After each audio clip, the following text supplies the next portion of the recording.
વિદ્યાર્થી મિત્રો, આપણે આજે ઘણી બધી વાતો કરી.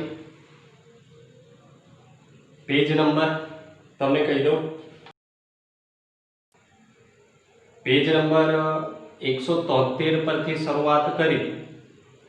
173 પ્રસ્તાવના, ત્યારબાદ 174 ચુંબકત્વના ખ્યાલની વાત કરી, 175 લાક્ષણિકતાઓની વાત કરી, 176 પર સામ્યતાની વાત કરી અને હવે જોઈએ છીએ 177 બીજું 180 પેજ નંબર પર સામ્યતા એની પણ વાત કરી.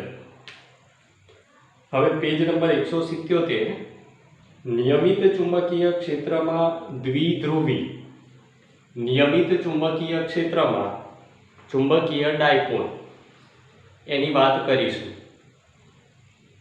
તમને યાદ હશે કે પહેલા ચેપ્ટરમાં ટોર્ક વાળી થિયરી આવી ગઈ કે નિયમિત વિદ્યુત ક્ષેત્રમાં વિદ્યુત ડાયપોલ શું થાય, ટોર્ક લાગે. સૂત્ર હતું ટાઉ સદિશ બરાબર પી ક્રોસ ઈ સદિશ.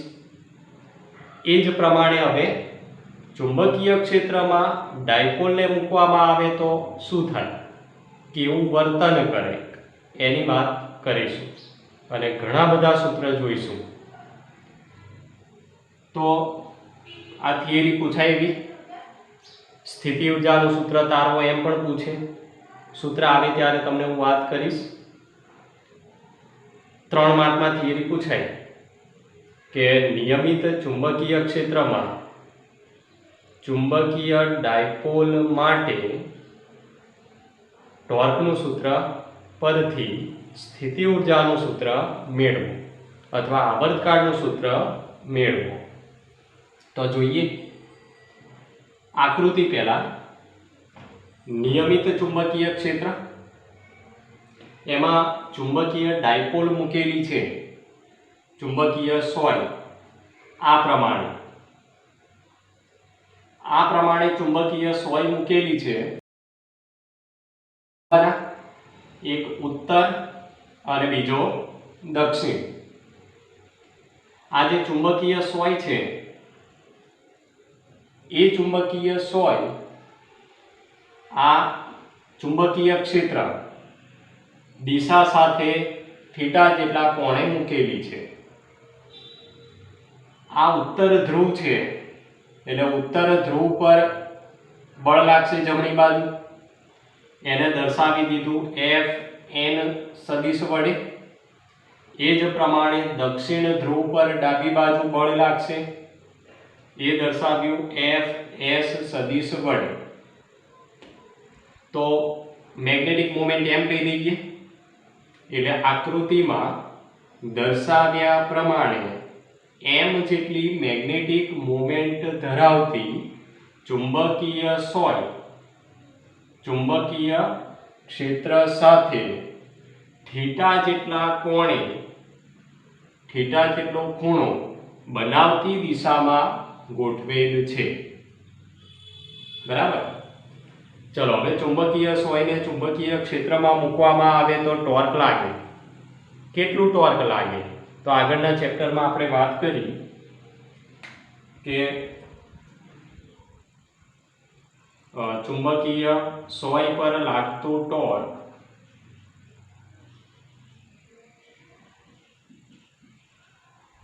ચુંબકીય ક્ષેત્રને લીધે ચુંબકીય સોય પર લાગતું ટોર્ક ટાઉ સદિશ બરાબર m ક્રોસ b સદિશ. ટાઉ બરાબર m ક્રોસ b સદિશ. મૂલ્યના સંદર્ભમાં ટાઉ બરાબર mb sin થીટા મૂલ્ય સ્વરૂપે. હવે અહીં થીટા એટલે m અને b વચ્ચેનો ખૂણો, મેગ્નેટિક મોમેન્ટ અને ચુંબકીય ક્ષેત્ર વચ્ચેનો ખૂણો થીટા. અને ટાવ ટાવ એટલે પુનઃસ્થાપક ટોર્ક, ટાવ એટલે પુનઃસ્થાપક ટોર્ક દર્શાવે છે। હવે તમને યાદ હશે કે સંતુલન સ્થિતિમાં પુનઃસ્થાપક ટોર્ક જે છે એ આવર્તક ટોર્કની વિરુદ્ધમાં હોય, એટલે આવર્તક ટોર્ક અને સંતુલન સ્થિતિમાં પુનઃસ્થાપક ટોર્ક એ બંને પરસ્પર વિરુદ્ધ હોવાના, એટલે આગળ સંજ્ઞા મૂકી દઈએ,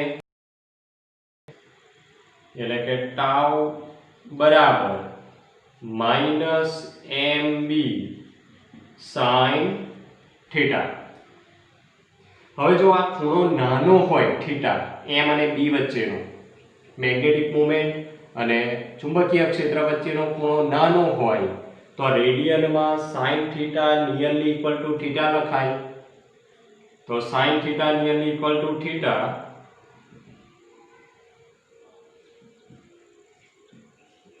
રેડિયનમાં sin theta nearly equal to theta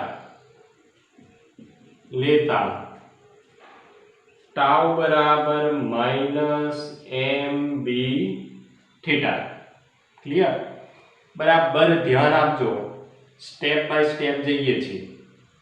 પહેલા ટોર્કનું સૂત્ર મૂલ્ય, ત્યારબાદ પુનઃસ્થાપક ટોર્ક એ આવર્તન ટોર્કની વિરુદ્ધમાં એટલે માઇનસ, અને જો ખૂણો નાનો હોય તો sin theta nearly equal to theta મૂકી દીધું, એટલે આપણને મળ્યું ટાઉ બરાબર માઇનસ mb થીટા। ચલો હવે આપણે ધોરણમાં આગળ પણ આ વાત થઈ ગઈ છે એ પ્રમાણે જોઈએ છીએ, યાદ આવી જશે તમને। તો ચાક ગતિ વાળું ચેપ્ટર, એમાં સૂત્ર આવતું હતું ટાઉ બરાબર i આલ્ફા।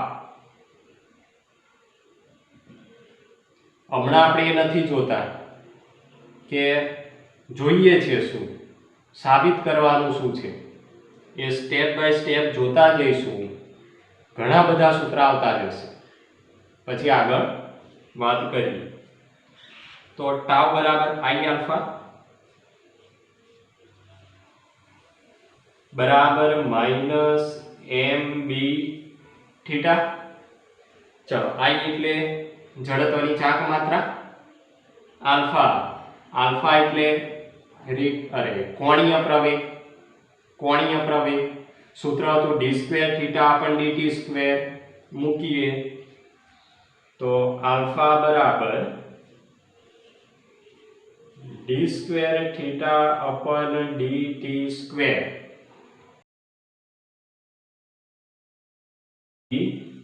થીટા। ઓકે, ચલો હવે d square theta upon dt square ને સૂત્ર કરતા બનાવીએ તો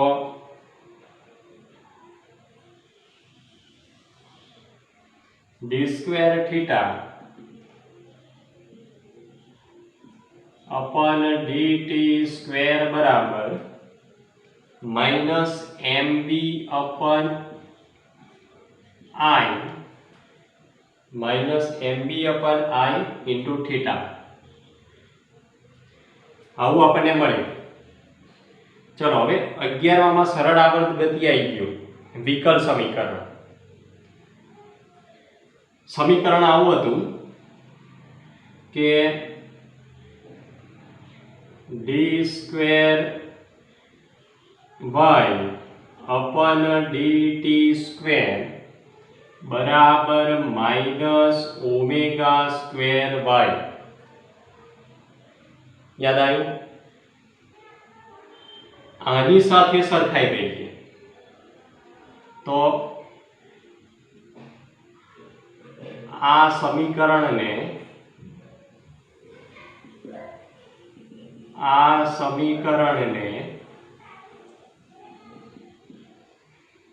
સરળ આવર્ત ગતિના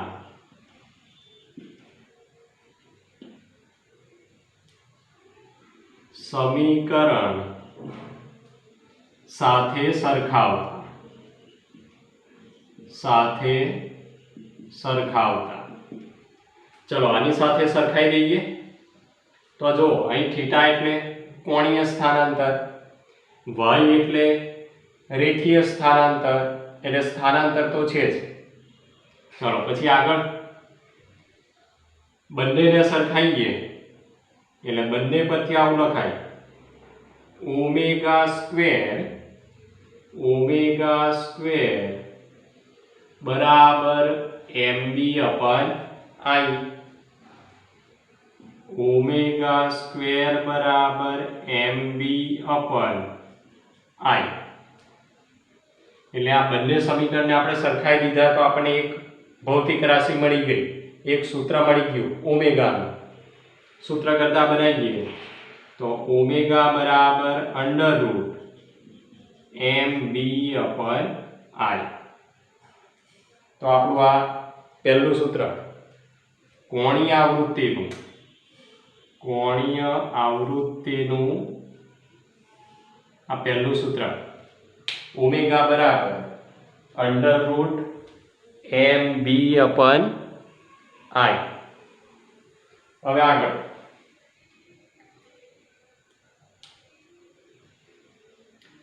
ચિંતા ના કરતા, અહીં છું કઈ ગયા પાછા. હવે આપણે આવૃત્તિનું શોધીએ તો ઓમેગા બરાબર શું મૂકી દઈએ તો આવૃત્તિ મળી જાય f. ઓમેગા બરાબર 2πf. તો ઓમેગા બરાબર મૂકીએ 2πf.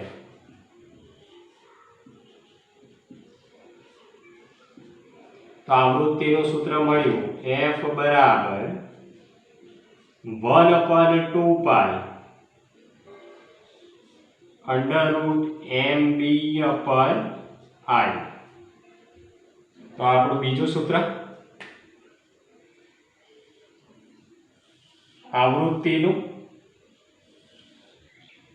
f બરાબર 1/2π √ mb અપન i. ચલો હવે આવર્તકાળ શોધવો છે તો આનું વ્યસ્ત લઈ લેવાનું. આવૃત્તિનું વ્યસ્ત એટલે આવર્તકાળ મળશે. તો આવર્તકાળ પણ શોધીએ. વ્યસ્ત આવૃત્તિ એટલે આવર્તકાળનો વ્યસ્ત f બરાબર 1/t. જમણી બાજુ એમને એમ જ √ mb i. માટે આવર્તકાળ t સૂત્ર કરતા બનાવીએ. t બરાબર વ્યસ્ત કરી દઈએ 2π √i અપન mb. તો આ મળ્યું આવર્તકાળનું, જેની તમે રાહ જોતા હતા સૂત્રની આવર્તકાળનું. આ કોણીય આવૃત્તિનું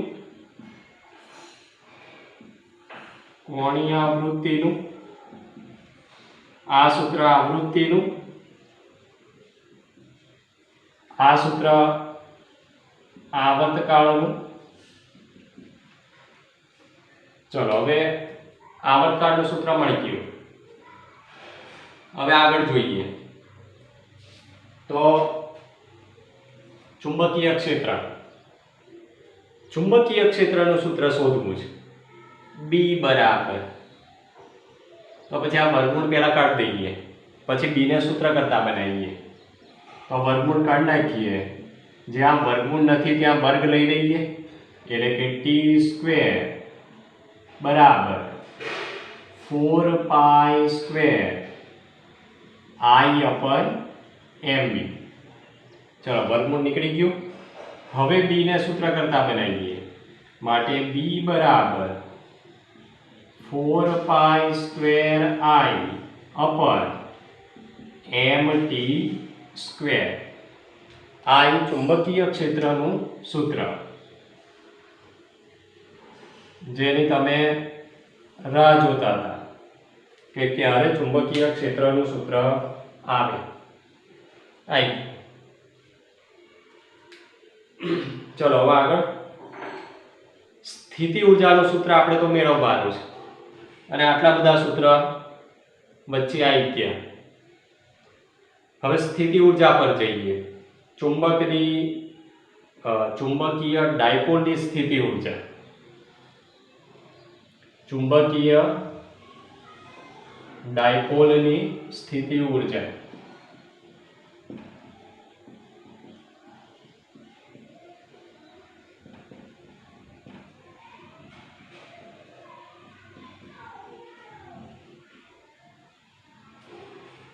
U બરાબર આગળના ચેપ્ટરમાં આવી ગયું સ્થિતિ ઉર્જાનું સૂત્ર કે U બરાબર -P ડોટ E સદિશ. એ જ પ્રમાણે ચુંબકની વાત હોય સ્થિતિ ઉર્જાની તો ડોટ B સદિશ. ત્યાં P હતો અહીં M આવશે, ત્યાં E હતો અહીં B આવશે, એટલે -M ડોટ B સદિશ શોધવાનું છે. તો સ્થિતિ ઉર્જા, કાર્ય એટલે કે બળ ગુણ્યા સ્થાનાંતર, એટલે કે U બરાબર બળ, તો બળની જગ્યાએ વાત કરીશું ટોર્કની, ટોર્ક, અને સ્થાનાંતરની જગ્યાએ લઈશું કોણીય સ્થાનાંતર d થીટા. અને ડાયપોલને ભ્રમણ કરાવીએ ને, ડાયપોલને એટલે સંકલન લેવું પડશે. અહીંથી કઈ સુધી ભ્રમણ કરાવીએ હમણાં એની વાત નથી કરતા, તો સંકલન લઈ લઈએ. આ આગળના ચેપ્ટરમાં આપણે બધી જ વાત કરેલી છે, એટલે હવે સીધું લખીએ છીએ ઇન્ટિગ્રેશન ટાઉ ડી થીટા. ચલો, ટાઉ બરાબર ટોર્ક, સૂત્ર mb sin theta D theta. અચળ છે બહાર લખી દો, mb અચળ, બાકી રહ્યું integration sin theta D theta. Integration sin theta D theta, sin નું સંકલન માઇનસ કોસ, એટલે કે -mb cos થીટા. તો આ ચુંબકીય ડાયપોલની સ્થિતિ ઉર્જાનું સૂત્ર મૂલ્ય સ્વરૂપે. આની પણ તમે રાહ જોતા હતા, એવું જ કહેવું પડે ને મારે તો. સદિશ સ્વરૂપે, સદિશ સ્વરૂપે આ પ્રમાણે લખાય. U બરાબર -m સદિશ cos થીટા છે ને ડોટ આવશે, ડોટ b સદિશ. બરાબર, એટલે આ સ્થિતિ ઉર્જાનું સૂત્ર. અને સમીકરણ નંબર આપી દઈએ છીએ 1, સમીકરણ 1. એટલે આ પ્રમાણે પૂછે કે નિયમિત ચુંબકીય ક્ષેત્રમાં ચુંબકીય ડાયપોલ માટે સ્થિતિ ઉર્જાનું સૂત્ર મેળવો. તો આ બધું જ લખવાનું. એમ પૂછે કે આવર્તકાળનું સૂત્ર મેળવો, તો પછી આટલું. બરાબર, એટલે આ બધા સૂત્ર યાદ રાખવાના છે, ના છૂટકે. જે ગણો એ MCQ માં આનો ઉપયોગ કરીશું, જેમ કે ઓમેગા √mb/i. હવે જો આ ચુંબકત્વ માટે વાત કરી, વિદ્યુત શાસ્ત્રમાં વાત હોય, વિદ્યુત શાખામાં, તો આનું આ જ સૂત્ર આમ લખાય, ઓમેગા બરાબર √m ની જગ્યાએ શું આવશે? વિદ્યુત ડાયપોલ P. B ની જગ્યાએ શું આવશે? વિદ્યુત ક્ષેત્ર E. ચુંબકીયની જગ્યાએ વિદ્યુત ક્ષેત્ર E. અને I એટલે તેમને એમ જ જડત્વની ચાક માત્રા.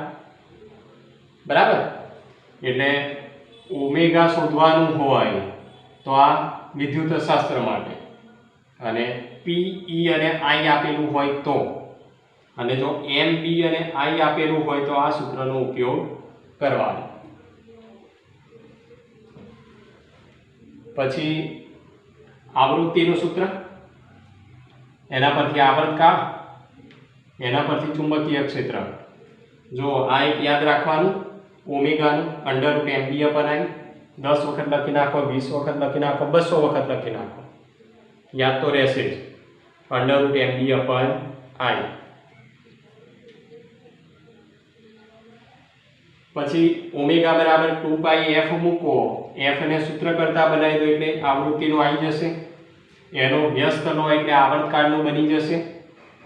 વર્ગમૂળ કાઢી નાખો એટલે ચુંબકીય ક્ષેત્રનું બની જશે. અને આ સ્થિતિ ઊર્જા -mb cos θ, જેમ pe cos θ હતું આગળના ચેપ્ટરમાં વિદ્યુતમાં, એમાં mb cos θ માઇનસ. ચલો હવે આગળ જોઈએ. આ સૂત્રનો ઉપયોગ કરીને કેટલાક કિસ્સાઓ જોઈએ છીએ.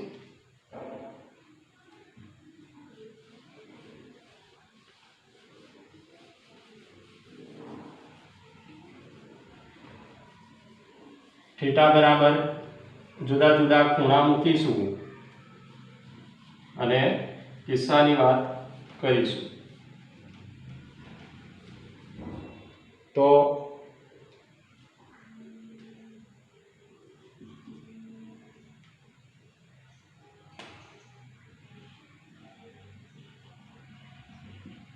કિસ્સાઓ,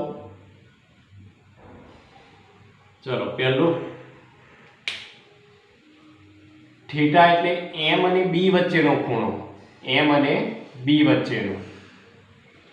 તો જો m અને b બંને પરસ્પર લંબ રૂપે હોય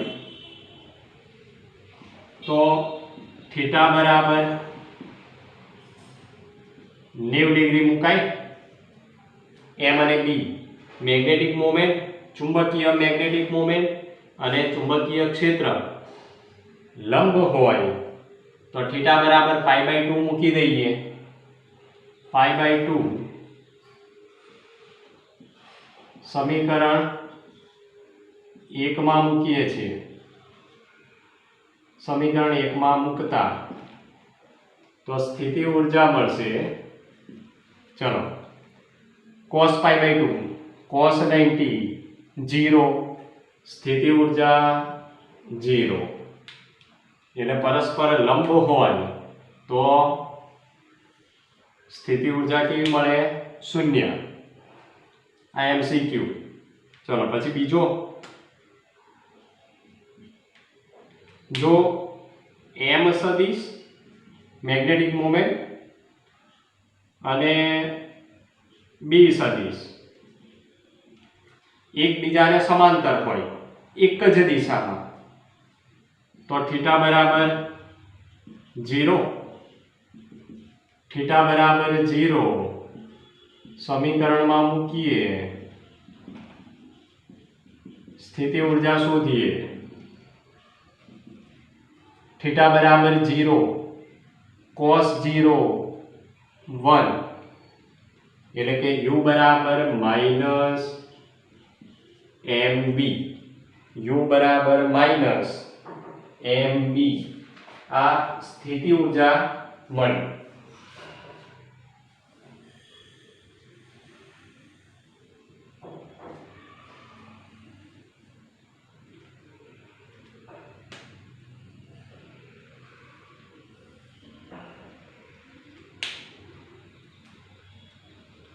થીટા બરાબર 0 હોય તો સ્થિતિ ઊર્જા કેવી મળે? -mb. એટલે લઘુત્તમ સ્થિતિ ઊર્જા મળે. લઘુત્તમ સ્થિતિ ઊર્જા.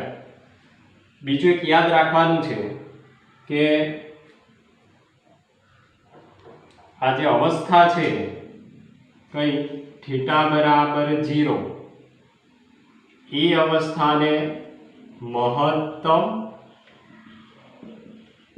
સ્થાયી અવસ્થા કહેવાય. મહત્તમ સ્થાયી સ્થિતિ થીટા બરાબર 0. ચલો આગળ જોઈએ. ત્રીજી બાબત,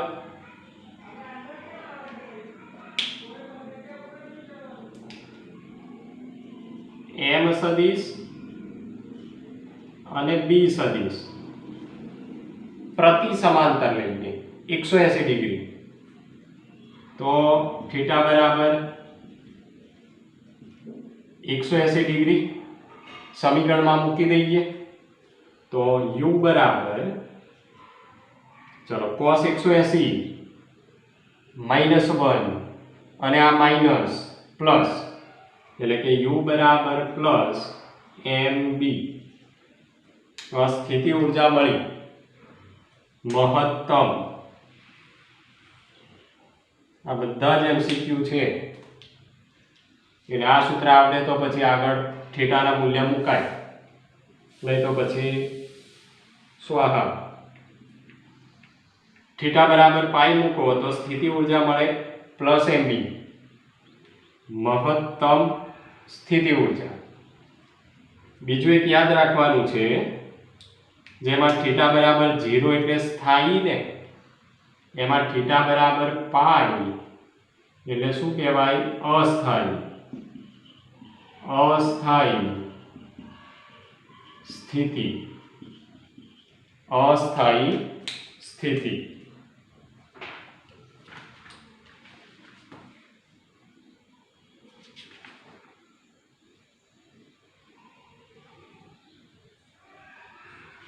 બરાબર.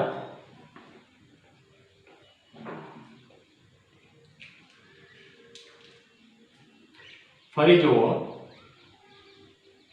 પરસ્પર લંબ હોય તો થીટા બરાબર π/2, તો સ્થિતિ ઊર્જા કેવી મળે? 0. બંને સમાંતર હોય તો થીટા બરાબર 0, તો સ્થિતિ ઊર્જા કેવી મળે? લઘુત્તમ -mb.